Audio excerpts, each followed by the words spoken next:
A privilege and a pleasure to join you all this evening at the Commonwealth Peace Mediation Conference 2026. At the outset, I congratulate the Rajasthan High Court, Rajasthan State Legal Security, the Commonwealth Lawyers Association, the Supreme Court Bar Association, and especially NIVAD for bringing together such a distinguished gathering of judges, jurists, mediators, diplomats, and scholars from across the Commonwealth. In the morning when I was preparing some points for today's speech, I came across that the Jaipur city was designed on principles of harmony and proportion. The idea was so that no part of the city ever overwhelms another. Then I thought that nothing can be a better venue for a conference of mediation than the Jaipur.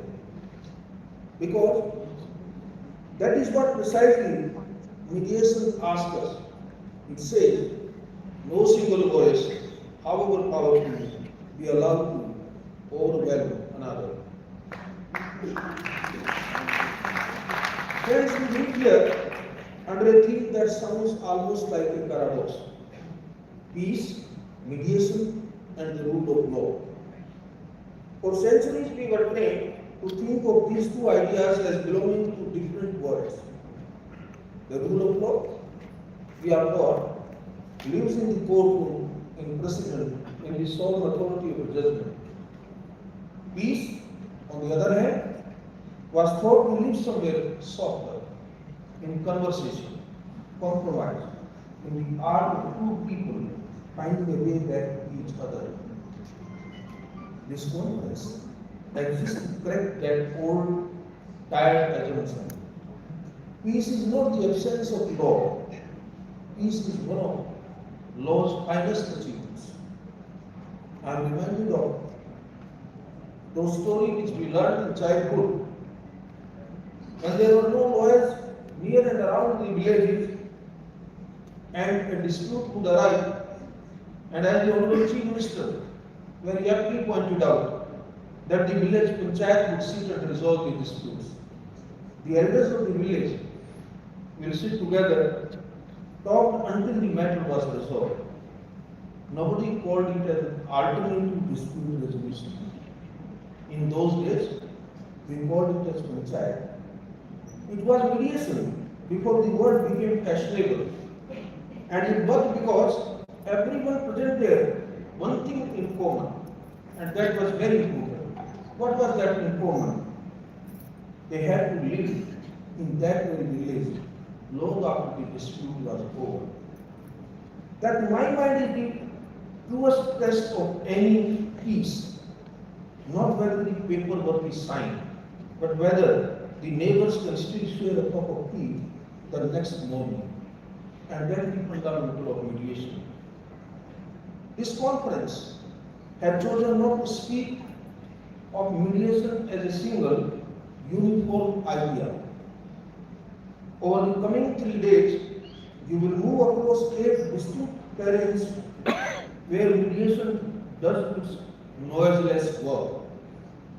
You will speak on family mediation, where the objective is not merely to divide property, but to preserve a child's right to two parents who still speak to each other.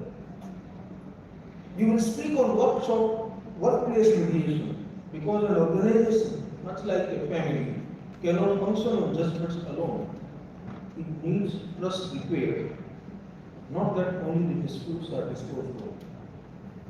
You will also discuss commercial and infrastructure mediation, where a starved high or delayed power plant is not just a legal file, but livelihoods for thousands waiting on the other side of its signature. You will also speak on criminal justice mediation, treading very carefully between accountability and restoration. Then you are going to discuss community mediation, environmental and climate mediation, where the disputes between the parties include rivers and forests that cannot speak of themselves. And finally, peace building, where you look across borders and where the states are far from the household to something more, as we are talking in the era of geopolitical crisis. What strikes me is that despite this enormous range, from a squabble over a shared war to a ceasefire between two nations, the underlying grammar remains the same.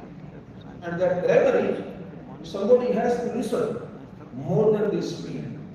Somebody has to translate anger into interest, and interest into an option that both sides can love together, live with. That is not a soft skill.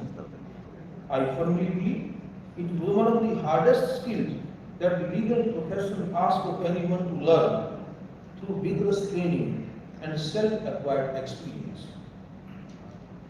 I have said on more than one occasion, and I repeat it here, that mediation must no longer be treated as a lesser cousin of litigation, waiting outside the courtroom for its turn.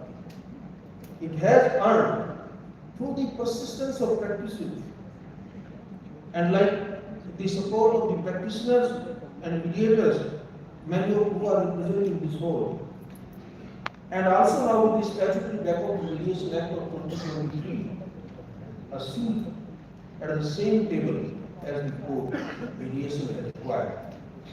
The two are not competitors, they are complementary to each other. The court gives us certainty, respect, and the final word when all is failed.